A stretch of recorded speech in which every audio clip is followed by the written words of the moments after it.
Indie housing market. Get the latest insights right here. Welcome back to Indie Housing Market. I'm Kyle Morris with Morris Property Group and FC Tucker. And I'm Shelly Walters with the Shelly Walters Realty Group and FC Tucker. And today we have Jennifer Puterbaugh on here, which makes me super, super happy. So Jennifer is the manager of the Carmel office. It's the office that I've been in my entire career, and you've been my manager my entire career. So a lot of, I try to give credit where credit is due to people, and there's just been a lot of influential people in my career, and you are absolutely one of them. We used to have a lot of one-on-one coaching and all of this other stuff, and, I want to talk about a lot of that stuff because, I don't know, it's interesting for you to invest in a lot of newer agents, right? And to foster them and all of this other stuff. And I'm eternally grateful for everything that you've done for me. We're very lucky in this office that we do have two managers in this office. We have Zach Miller in this office as well, who I think the world of. But you've been with me since the beginning. So it's just been a really interesting journey, and I wanted to have you on because a couple of things. I think a manager's perspective is a little bit different, right? I also think what people don't realize is a lot of managers were real estate agents or are real estate agents, and you've been doing this for a long time, straight out of college. And I want to talk about your story and then how you got into management, the differences you see, the successes you see, the failures you see, and kind of just go through the whole story, because there's also some stuff in there where you had a family brokerage as well, right? And all of these things that are just so interesting. A great about background your for story. her to have to manage all of us children, right? Which is I interesting. couldn't imagine being a manager. It would be like herding cats for me. Right. And for you and I in particular, right? So, and it was a family team, right? And so Shelly has a family team. I consider in the future having a family team. And then I've also, with my story, when I got into real estate, my goal was always kind of I romanticized the idea of reopening my grandfather's brokerage, right? And it was Allen and Associates, because back in the day, so it was AAA, so it was first in the phone book, all of the tricks, And so I just think it's a unique perspective of I don't open a brokerage. There's a reason I stay here and I don't do anything else and I don't go anywhere. And this is where Because you got smart. Yeah. Yeah. So I don't know. Let's start with how long you've been doing it, because you did it straight out of college. Pretty close. Yeah. I graduated from IU in May of '93. Go Hoosiers. That's right. Go Hoosiers. Shelly, did you hear that? She's a Purdue person. I'm just glad I have an IU person. Boil her up, but I do appreciate that they won. Yeah. So I have a house divided as well. Yes. Yeah. So I graduated, and then by the end of 1994, I was selling real estate full time. That's so. But you say full time. So was there a transition period, or you just were hey, this is what we're gonna do? Well, I did actually, to try to sustain myself. I had two other jobs initially, and the reality is they were keeping me from focusing on real estate. Yep. And for me, I needed to just focus in, make it happen. That's the hard part. We hear about that a lot, where do you want to be a part-time or full-time? And obviously finance comes into play significantly with it. And so I've had full or part-time agents, and it's a different transition period, obviously, as long as there's a plan. You and I have talked about that, right? But it does take away your ability to focus on it. I've had a part-time agent on my team once who was making $40,000 as a career salary and $80,000 in real estate, and I'm like, what? I'm confused. Could imagine how much they could make without being taken off to the side to do the other job. The insurance is what comes into play in that scenario, but at the same time, he was making significantly enough more to absorb a cost of that nature, plus the full-time nature. To your point, he would have produced more and everything like that. So, but then it becomes fearful and stuff. So, what were your other two jobs? I'm curious. Oh, well, so I delivered newspapers. And I worked with a temp agency. I've never known a girl that delivered newspapers. She's a hustler, man. Yeah. And then, Too early in the morning for me. It was just one day a week. And then I worked at a temp agency and worked. I think I was a receptionist. Yeah. That makes me think of you guys seen was it Better Off Dead? right? The like 80s movie where the kid's like delivering newspaper and he's got the switchblade comb and he's like, I want my $2. Yeah. That was you beating people up for their $2 for their subscriptions. Yeah. So how long were you in the business before you said, nope, I got to do this full time. This is me. I don't remember. No? Yeah, not very long. Not And very of course, long. there's lots of ways for people to enter the business. Yes. This was just my story and how I felt for me and what my focus needed to be. I know a lot of teachers who do it, and then they really focus on it in the summer until they can build up a large enough database and client base to where they can go full-time and stuff like that. I do know a lot of very successful agents who started off as teachers, and that's even more, because during the school year it'd be even harder, to kind of you like have to have your navigate phones that. off completely. Yeah. It can definitely be done. You just got to find your focus, find your way, and make sure you have a good plan and to be able to balance it all. I don't think a lot of people do that though. They don't have a plan, right? Because then it's like when I get to here, this is what I'm going to do, but that's still scary, right? And if you don't know, like if you have a plan ahead of time, when you get there, then it's like, oh, we've been preparing for this. This is the jumping off point, et cetera, et cetera, et cetera. But when you don't actually have a plan or a number to hit, you're just always going to be like, it's working, so it is what it is. And like, at the time you're making extra money, so it feels like, this works, but not realizing what you can do if this becomes full time, right? Mm-hmm. So, When did you start when did you become a manager? How long have you been doing management with everybody? Most of my career. Really? Yes. Right off the bat, you started into that. 1994 is when I got licensed Right. and started selling. And my mom and I opened our brokerage in June of 96. And at that time, it was principal broker. Then you had an office manager that would be the managing broker. And she was principal broker. I was managing broker. So from 96, for the most part, for the rest of my career, because the duration of that brokerage, I was the manager. And then when we brought our brokerage over to the Tucker Company, at that point, I kind of managed the team. so how long did you have your own brokerage then? 11 years. 11 years. Wow. That's How many amazing. agents did you have? It would vary. We would probably float between 10 and 25 or so. Did you have brick good. and mortar? Did you have an actual Yeah, office? Yep.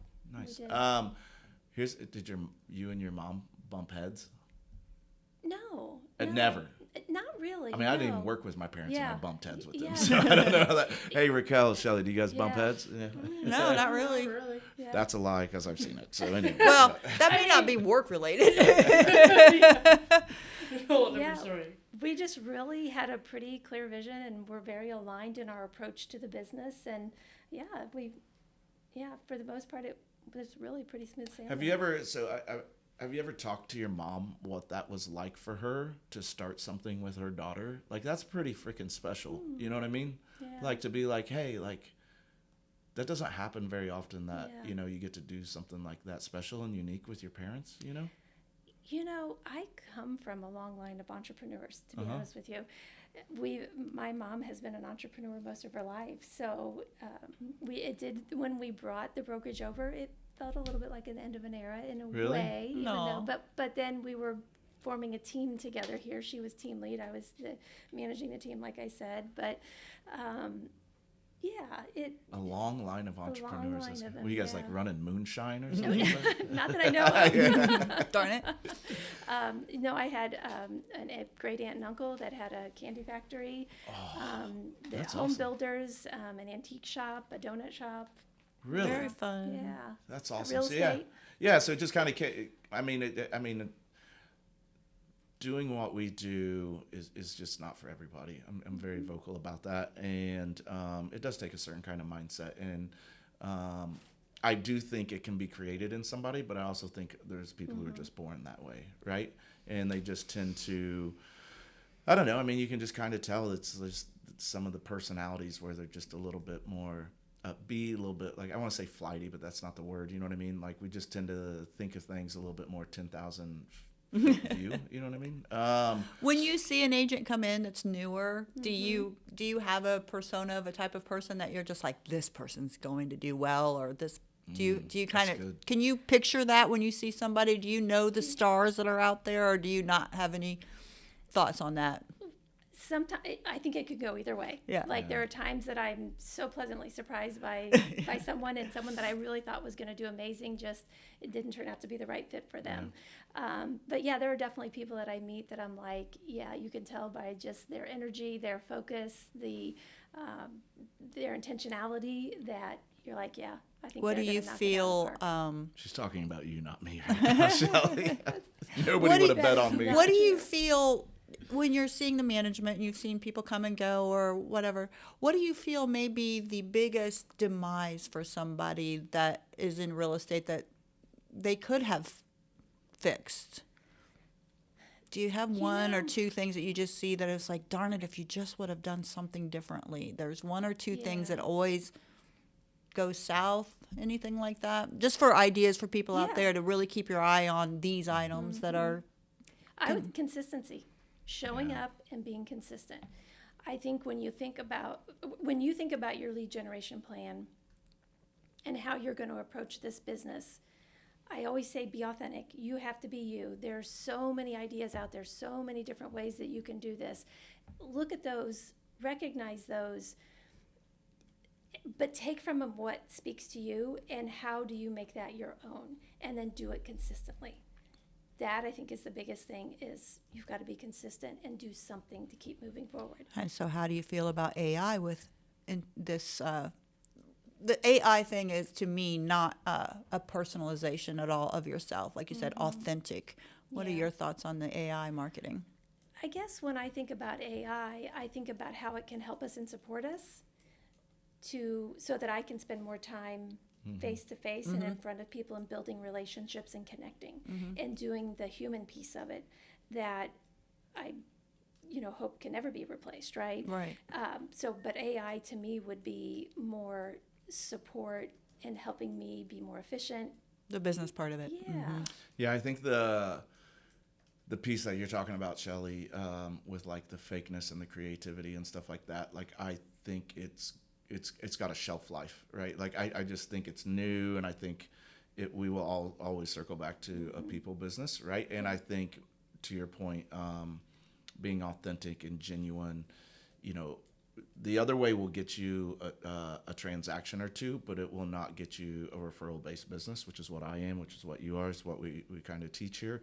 And for me, like, you absolutely fostered me being authentic and all these things and staying with it. And to be 100% honest, there weren't a lot of people saying that to me, because I was being very, very authentic.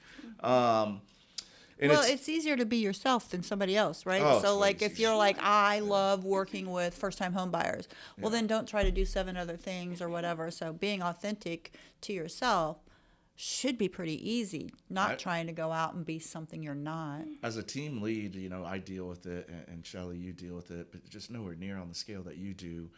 And I've gotten and you had talks with me when I was starting my team about being very deliberate with your hires. And like, I was just so enamored with the fact that like, wait, you want to work for me? Like, are you crazy? Sure. Come on board. Right. And like, I grew a little bit too quickly in the beginning, and I took my lumps and I learned some lessons and stuff. And so that's hard because you have to drink from a fire hose from that, where like I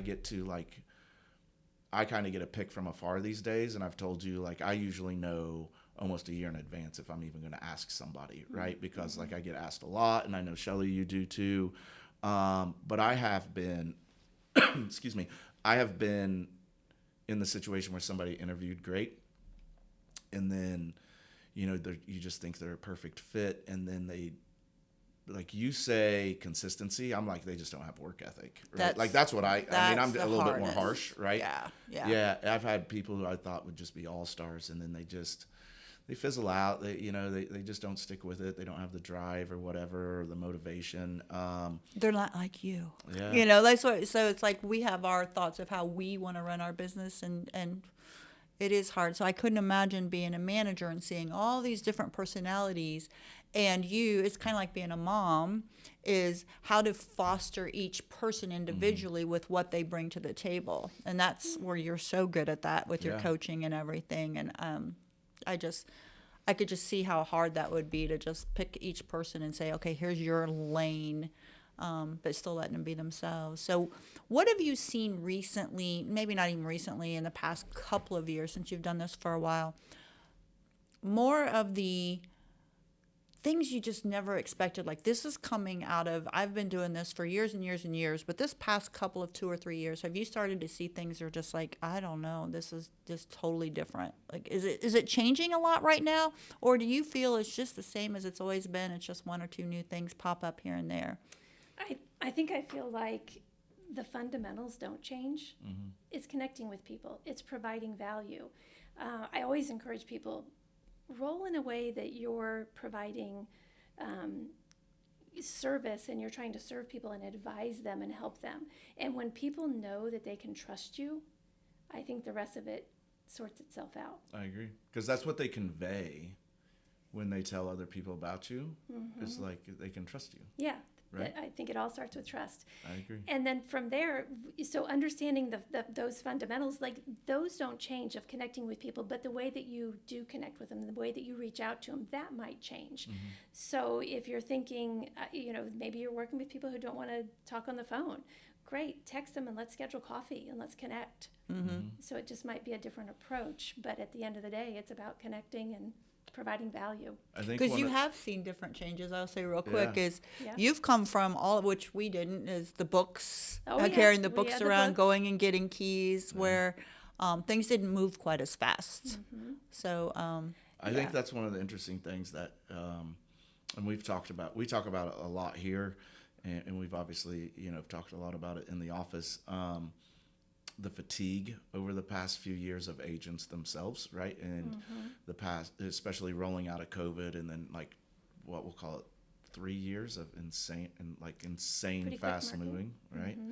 And then interest rates went up, and it's kind of tough. And then this past year people did well, but like there was a lot of animosity within transactions. And I think when you're dealing with emotion on top of already a little bit of burnout, I'd be willing to bet like those are a lot of conversation you guys deal with these days, is, like, hey, stick with it, it gets better. And it's more about like, how do you take care of yourself so like you feel rejuvenated, because this just the ups and downs of the gig to a certain extent, right? I want people to not only reach their goals, but sustain their goals and That's a really sustain good way to put it, their yeah. success, right? So what do you want your life to look like, as well as your business? And how do we put together a plan, or how do they put together a plan that accomplishes that? Because if you don't focus on all the areas of your life, you can get burnout. Yeah. And it might be okay for a season. Yeah. It might be okay to work really hard for that window of time. But also, I think focusing in on, if it's really busy right now and you're moving really fast, what can you do moment to moment to just take a breath, relax, pull the shoulders down, right? So that you can now enter into this next moment at your best, versus just trying to do your best. There's a big difference between those two things. It's hard. It's very hard. It is not easy. It takes focus. It takes intentionality, and really, really thinking about, what do I want my day to look like? And when we're seeing a lot of change, or we're seeing a lot of a shifting market, anything like that, it's taking a moment to just say, okay, what will make today successful? And that's what I'll focus on. Yeah. Keeping my long-term plan in mind, but how can I make today a win? You know, it's weird. Like, I never think, because I do a lot to take care of myself, like mentally, physically. But like, one of the things that I probably don't give enough credit for, like, as I sit here and think about it, because like I'm an office guy. Like, I'm in the office all the time and have been for years, right? Like, you guys are like my warm blanket, right? Like, it's just weird. Like, because like I come into the office, and I think that's a big part of what keeps me from getting wound up and wrapped up, is like just seeing you guys, and like, I kind of hate it when I walk in and you guys are like, oh, you having a down day? Are you okay? And I'm like, oh, is it that noticeable? But in reality, what it is it's like this check of like, hey, we see you, we care. That's right. Like, are you okay? And like literally just somebody asking like gets me out of it, quite honestly, because what's really going on is I'm probably wrapped up in something in my head, and I just needed somebody like, hey, like, it's okay, And I don't think I do know there's a lot of stuff like around cloud-based brokerages and all this other stuff, and like everybody has a different fit, but I've always been a big advocate of brick and mortar and coming into the office, and like there's just such a piece to it that I can't describe that is such an important piece to my success that is just not quantifiable. But I was remote 1 year when I first started the team, and it was probably one of the hardest years I've ever had compared to like being in the office and like I mean, I just walk past and you're like, hey, what's going on? Or like you come into my office, like I just can't imagine a world where I don't have that, because sometimes I don't know something's bugging me until like you come in, we just start talking, right? and like I I'm didn't just a know I major was feeling believer. that bad, but no. Yeah, no, but that's a thing, right? Is that a talking about that? So have you seen quite a difference, obviously, from your years prior to 2020? Has it come back yet since 2020? Agents in the office? Very slowly, but I do think we're starting to see some movement that way. Isolation is real, Yeah. and this is a business where I think you can get isolated very quickly, and you may not even recognize right away that it's happening. And so my hope is that people are beginning to see the value of being around others, the value of being around your colleagues and your peers. Nobody knows and understands like a fellow realtor, right? Right. Or a fellow real estate agent, because it's just such a unique business. It has wonderful, wonderful highs and really, really challenging lows, right? Yeah. And so having people there that have your back, that can help you walk that path and help you get back on track when we have those things happen that can derail us. Who do we have to help us get back on track and to get through it? Yeah, because you can't go to your spouses. Dude, we had a or whole your- podcast 2 weeks ago about the spouses and like, you know. And you can't go to them and go, this is what's going on, because they just don't get it. Even though they watch you do it every day, they just don't get, why is that bothering you so much, or why are you kind of losing it right now? I just was curious because I know it is important, and I just wondered, are you seeing, because of the not being back as much as before, do you feel that agents before 2020 being more engaged made a difference for their businesses? Are you seeing a change in people's businesses because of it? I do feel like being engaged is a really important piece of anything, any business, right? You can get ideas and inspirations, and I've been in my office and had somebody walk up having a deal that's struggling, and because they're trying to find a contractor to take care of a certain item and they can't find anyone, and somebody walking by say, hey, I might have a name for you, and then that person's able to get it worked out and the deal gets. And you can't do that at home. Right. Well, you don't think to, Yeah. right? Because you just get so in such a loop of the problem. Sometimes it's hard to find the solution in it, right? Because you just keep focusing on it. And I just, to your point, like, I think people are craving connection more and more day by day. It's just gotten, like, we're coming out of it, right? And well, even I Zoom learned so did much that to us. Like, let's just Zoom. Let's just have Zoom. it's not the same. And I think our meetings, you've made it so that Zoom's back, but it was kind of like a thought of whether or not we should, just so that you come in and come to the meetings and stuff. So just wanted to see what your thoughts were of the difference pre and post of I mean, engagement. I just feel like it's community, right? It is. We like to think of ourselves as a family here in the Carmel office, and that we're here to, cheer each other on when we're celebrating something, and we celebrate even wins that are outside of real estate, right? Because we're more than a real estate agent. We Or are all not, people. like, right? All the and other challenges yes, as well. as We well. want to Not support just each that, other the in losses, those. you know, like when my parents died, you guys came, you know. Not just that, like corporate came. Yeah. You know what I mean? Pat and Donna, like, I'll never forget that. Like, we say it's a family. Like, I don't think people know what it's like, unless you're here.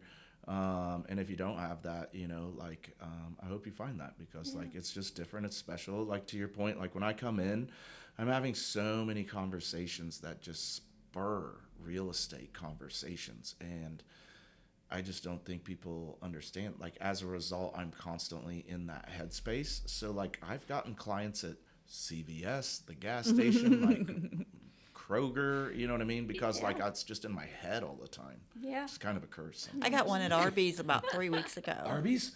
Dude, Arby's has a You and your mountain of darn meat sandwich. Arby's. And what else did you have? Oh, that turnover or No, peach so they have turnover? amazing turnovers. Sorry, this is what we do. So they have these peach cobbler like egg rolls for the record. Egg rolls. They were trash. You said they were horrible. I should have got the cherry turnover. But what was your bill at Arby's the other day? You know, mind your business, girl. Okay.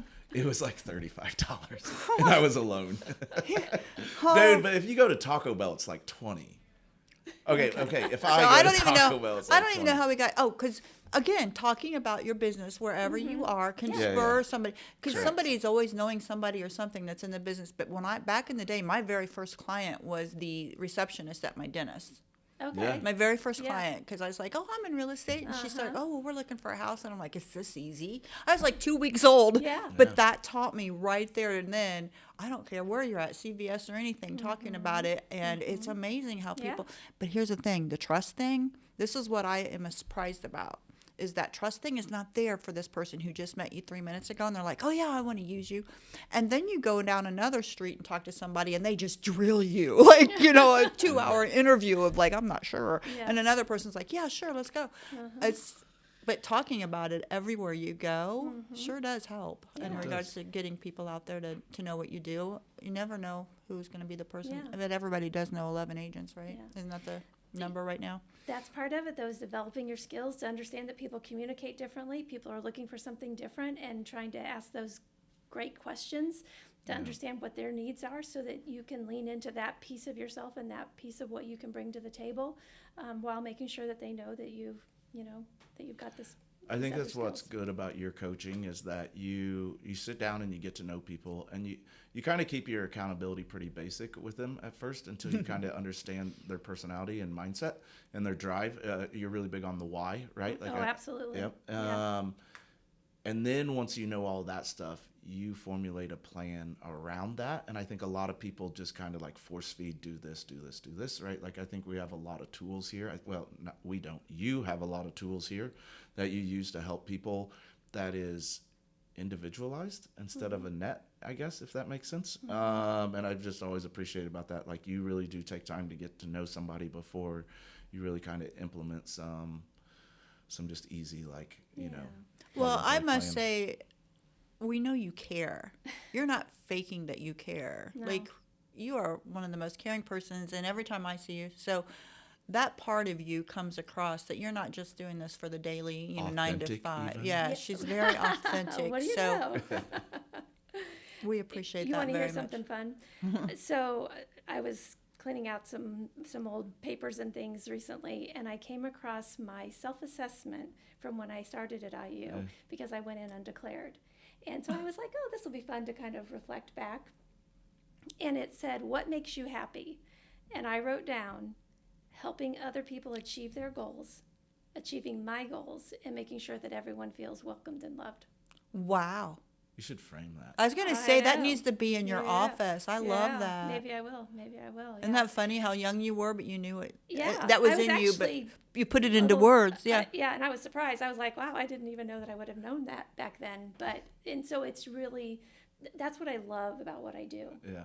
There is nothing more exciting than seeing someone come in either who's new to the business or wants to ramp up their business, whatever that might look like, asking those questions, understanding their why, understanding where they want to take their business, and then helping them formulate a plan, watching them implement it, and seeing them achieve it. It is a really And you're just in the really back cool going, thing. I knew it. Yeah. I knew it. Alls I You heard, didn't, but I man, did. That's a broad indictment of how much more mature women are than men. You're like a freshman at IU being like, this is what I want to do. And I'm just kind of like, hey, guys, Yeah. you want to hang out? You know? Yeah, who knew? I figured out what I want to do at 37. Yeah.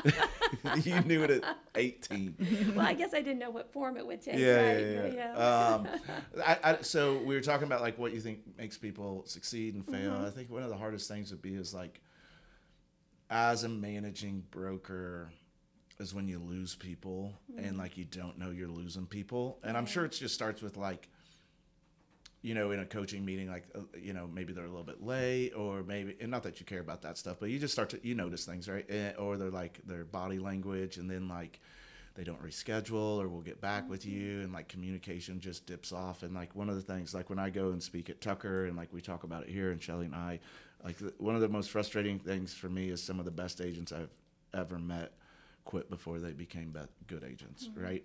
Because it is that hard, man. And it's like, how do you grab people and get them to not give up in a business that is insanely difficult to get momentum in and get traction and success? And like, it's really cool to be in my shoes or your shoes or your shoes. But there's just so many good agents that just stopped, and it breaks my heart. Yeah. And like, I'm sure you watch it happen. And It's the death tough. of a dream. It takes a lot of guts and a lot of, it takes a lot of guts to open your own business. And it takes a lot of guts to start in real estate. And if somebody has been willing to make that leap, yeah, I want to do everything I can to help them be successful. And it is discouraging when it doesn't happen. What I try to help them do, when you start something new, there's always that like excitement that, you know, all the possibilities that are there, and the work, it hasn't really begun yet. And so you start working and working hard, and the results don't come as quick as you want. And that can lead you to a path where you begin to wonder and doubt, is this the right thing for me? Yeah. And that's a really important moment that I want to try to be a part of, because I want to help them throughout that whole process recognize the wins, the things that are going well, how far they've come from where they started. And sometimes we can't see that for ourselves. We're just seeing the things that aren't working. I try really hard to listen for what is working, and I recognize that challenge, but here's what I heard that is working and what I've seen happen, because those are really powerful and important moments to help pull you through that window of time where it can begin to feel like it's not the right fit. Yeah. Tying back to the vision. Why are you doing this? Why did you want to become a real estate agent? And pushing through that hard time doesn't mean that the job gets any easier. We all know it takes what it takes, right? And you've got to have the skills, you got to have the focus, the intentionality, stay the course, keep building your business. You got to work on your business all the time, right, to be successful. But if you can help, push through that window of time where they begin to see the results along with understanding the hard work that it takes, that's a beautiful moment. It's the pats on the back, right? People don't give themselves enough pats on the back. Attaboys. Well, some people give themselves too many, let's be honest. But like when I sponsor guys, right, and like, their life's down in the dumps, and it's getting, it's like, how do you keep track of like the little wins, right? And I tell people, if you don't look for the little wins, you'll never notice the big ones. You just won't, right? And so like all these tiny victories, Or you'll stop looking for the big you will. ones. So you have to create a bullet point list of the wins. So like when it is bad, be like, hey, remember this? Yeah. Like I'm telling you, like we're in a lull, but like we get these, you know what I mean? And so like it is good that like you help people keep track of that stuff, because it is hard. I was thinking, when we talk about agents who do that stuff, like, I have a friend, like, and you both know who he is and everything, but I think he's one of the most amazing, like he's a better agent than me, and like it just didn't work at the time. It's like, how do you grab somebody, and I've never thought about this or talked about this, how do you go back and grab somebody who they're the right fit, it was the wrong time? You know what I mean? I don't know if our business does a good enough job at that, because like because it didn't work at the time. It's even scary to go back and try again. Yeah. And if it doesn't work, like, you want to talk about the death of a dream, sure. Like that's like getting kicked in the face. But like, I know, agents like that who it's like, man, it just, a life event happened or something. And it's like, gosh, man, like it just didn't work out, and they still could be. Well, that's management level stuff. That's why I'm just a soldier over here. I'm not. Well, I'm not just talking about what you just said, that you're there to show them, here's where you're actually winning. You don't realize it. I feel that it's obviously very important for anybody to have a mentor or somebody like that's available for you to kind of help you with that. And with the coaching, do you offer that to, and I'm just saying this to help other people, like, do you offer that to the whole office, and then anybody can do it? And is it part of the Tucker process, or is there a fee to that? No, I'm included. You're included. Fee, yeah. So anybody could just reach out to you here in the Carmel Tucker office and say, I really need to sit down and. She's a licensed coach. Have I you don't know help if it's me? like certified. Like, it's not a have license. I have a coaching certification. It's Yeah. not like it's like the pool guy. There's no license for the pool guy, but But it's everybody certified. needs to have somebody in some way that you can turn to. I think you and I feel like we're that. I mean, I ask him questions even on Sunday afternoon. He'll respond to me. Just weird things. That there's just You having were one people. of my mentors. Oh, I didn't know that. I didn't want to tell you that because I thought you'd stop talking to me. Well, I just think that everybody needs somebody else, and it doesn't matter where you are in your career, how long you've been doing it, or how well of the sales you do. But we still need to talk to each other and have somebody that we trust, right? Us as realtors need to trust who we're reaching out to as well, to maybe not divulge what we've been talking about, or if somebody's concerned about. I just have somebody you can trust as well. I don't know how to put it, but other than that, and you're obviously one of the very trustworthy ones, and I just want to make sure that anybody who's listening, especially in the Carmel office, understands that you have this to offer. Oh, sure. In case nobody does, or somebody's out there floundering. Yeah, and sometimes it's just one conversation that just for this window of time that they need some help with, and I'm happy to do that. Sometimes Your door is always open. That's right. That's right. Sometimes it could just be like, hey, like I'm very frustrated with this transaction, and I just need to get it out, right? Yeah. Like I just need to talk about it. That's right. probably one of our biggest things we have to A safe deal place. with. Yeah. Yeah. Like, hey, Yeah. like this is, yeah. Yeah. I'm trying not to say anything bad here, but it's just hard. And the hard part is being able to pull yourself back in. Like sometimes it's not about me. I'm in good headspace, but maybe the other person isn't, and I'm not being sympathetic to what somebody else is going through, right? And like when you get in it, it's just hard to see that stuff. I don't know. We have so many resources as agents, so it's hard to like. We're very lucky that I'm here and I get reminded of everything. But I just want to ask this question: who do you go to in this office? Oh.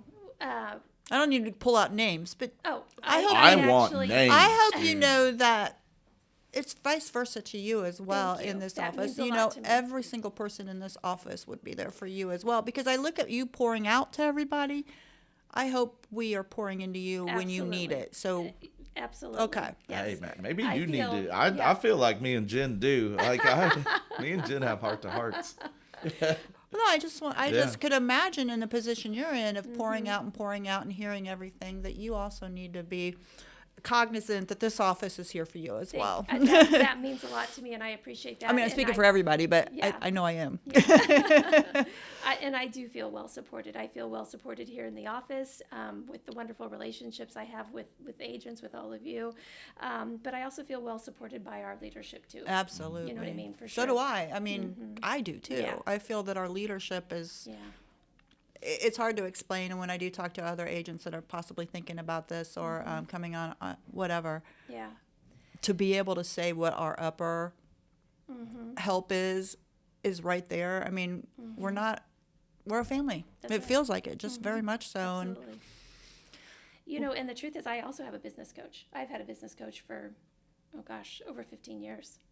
I mean, we've laughed. I'm a personal growth and development junkie. I read all the time. I'm constantly trying to learn, grow, get better, and I've got a phenomenal coach that is there to walk that walk with me as well. And help me along. It's hard though, so it's stressful, even with people above you, right? That you can, or not even above you. You have people who can help you. I mean, like for me, I have a small version of it, and like it can get lonely at times, man. It just can, because like you're like, man, like here's another fire to put out, and here's another fire, and like I'm fine with it, but sometimes like, you're just fatigued. You know what I mean? Or like you have a bad day, or like guess what? Like you have a family and other stuff, and like it can feel lonely at times, even when you know you have support. And so I'm glad you said that. So it takes time to develop the ability to compassionately detach yourself from the outcome, and to recognize how you can help, what you can do, but to not carry it with you. Yeah. It's not easy because we all care so much, right? And we want to make sure that that we want our clients to get the outcome that they want. But if we can just walk the path with them. We can only lead a horse to water, right? You told me when I was new, and I teach my guys this, you said, know what you own. Yeah. Know what you own. Yeah. Like, I feel like I own all of it. You're like, no, it's, a lot of this has nothing to do with you. Like, but I want to, right? I'm a control freak, right? It's just super important. I don't know. We got, we're up against it. I want to get into stats and stuff like that, but I didn't know if there's anything else that you wanted to kind of get out or convey. Like, you're in a unique position with, like, you just have so much knowledge, so much, I don't like to say history. It makes me feel like you're old. You're not old. Like, we're close to the same age. But just like thoughts on any of it, the industry or any. I think it's an amazing industry. I think it is just the opportunity to start your own business, to help your clients achieve the dream of home ownership is a really cool thing. And I get to walk that path with all of you to help you help them. And if you can help take care of their goals, your clients' goals, your goals will take care of themselves. If I can help all of you take care of your goals, my goals will take care of themselves. I mean, it's a beautiful thing, and I love it, and I'm blessed to be able to do it every day. And I think an important piece is each day, what makes today successful, and counting those wins, I think, is an important place to I like that. to be. We get this job. We are really lucky. We get like this front row seat to see the magic of humanity. Pros and cons, right? But like, all of it has emotions and is touching. You know what I mean? We are really, really lucky that we get to be witnesses and a part of some pretty neat stuff. Yeah. You know what I mean? Life-changing stuff. Absolutely. And to walk the journey with people, I mean, it sounds cliche, it sounds corny, but every person in this office, I wake up thankful every day that they have chosen to walk this walk with us here in the Carmel office. Absolutely. Yeah, because it's the best office. But we're biased. Anyways, We're not biased at all. I am, but I don't care. All right. Well, I appreciate you coming on. Me too. And we'll put your information out there here at the end. So for the stats, man, we were talking about it. Like, I've been saying for a couple of weeks that, like, the pulse of the market has gotten pretty aggressive here. And it's like, I don't have enough to really call it like a massive change, because like, I'm just kind of seeing it as a trend. And how long do I have to, once it's a trend, does it become like the new norm? And so in Fishers, like, there's 172 on the market, 37 went on the market last week. 22 of them are still active, but 15 pended in a 7-day period. Now over that, in the past 7 days, 34 actually pended. So like, pretty much like a net on inventory. So that's, taking into account everything that's old and that has been on the market over 7 days. And like, this number is crazy to me. So the average days on market is 37. And I mean, we have been rapidly coming down from 60 over the past 2 months, and not even 2 months, because I feel like as we're getting close to Christmas, we hit like 80 at one point, right? But 37 days on market is the average, but the median was 7. And when I was going through Fishers, I was like, that sold in a week, that sold in a week, that sold in a week. So like, the stale stuff is disproportionately aging the average days on market. In Noblesville, I had 23 go on the market, 13 are still active, 10 of them pended in a week, 39 pended. So I had a massive loss of inventory in Noblesville. There's 147 on the market. The average days on market is 50, and the median is 20. Now, what I think is crazy is, as I went and looked back, that is the most amount of homes that is pended within a 7-day window, right? Like, the first 7 days they're on the market in 23 weeks. And that's just me going back through and counting the weeks of my stat numbers. We also took off 2 weeks in December, right? We didn't do stats the week of our spouses, right? So we're rapidly up to like, it's been almost 30 weeks since I've seen that many houses in these two markets in particular. Yeah, your Noblesville and Fishers and Noblesville, Yep.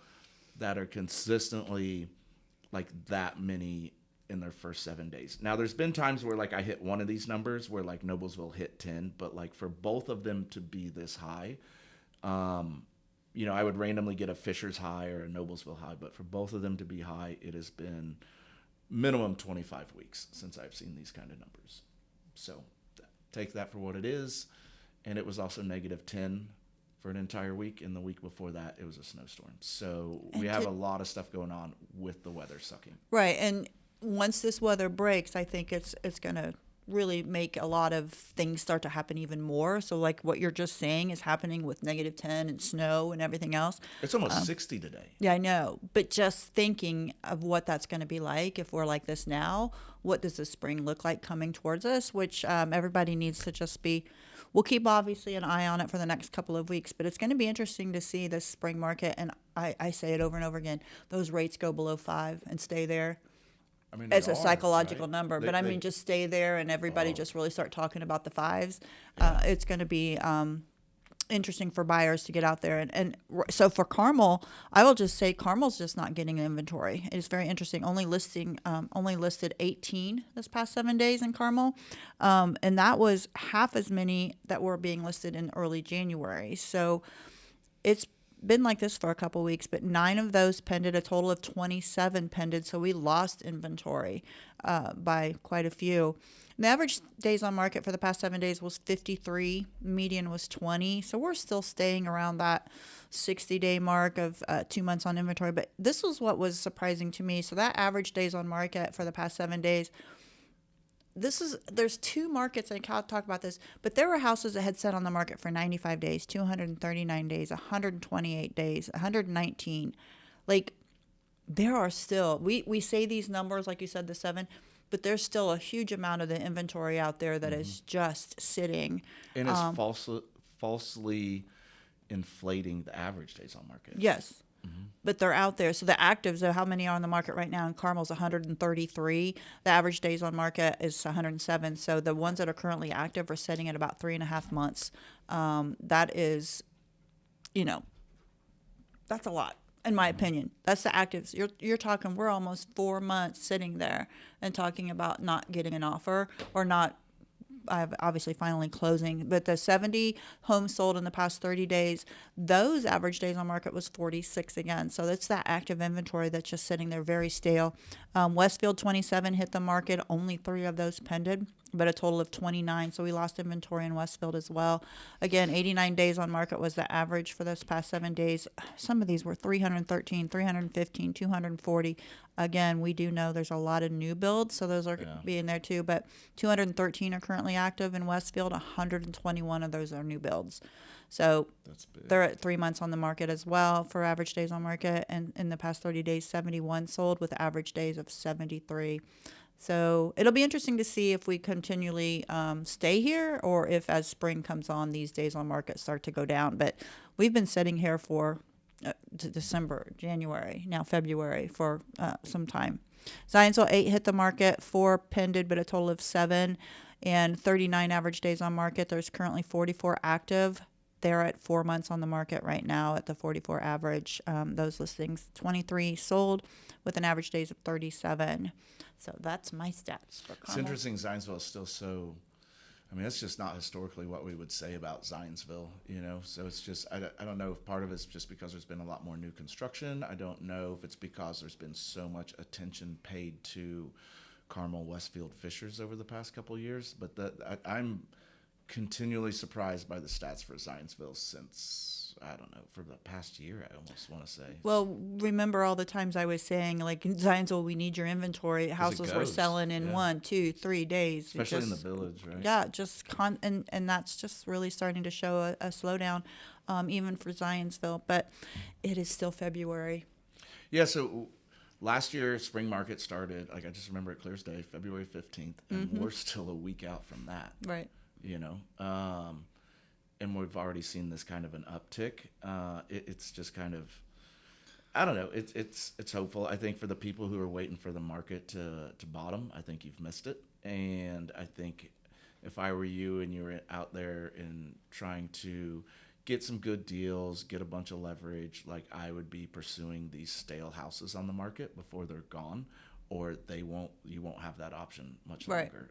And so there are a lot of buyers who got some really good situations over the past 5-6 months, and I'm super happy about it. But it is, by all indications, pivoting very rapidly. So, and very early. Yeah. So I Well, don't know. It'll be an interesting spring. We talked about the seasonality that hit us for the past like 5 months, and I think we're going to go into the new season of the spring very quickly here. So be ready. But if you're sitting on the market right now for these, 3 to 4 months, figure out why. Mm-hmm.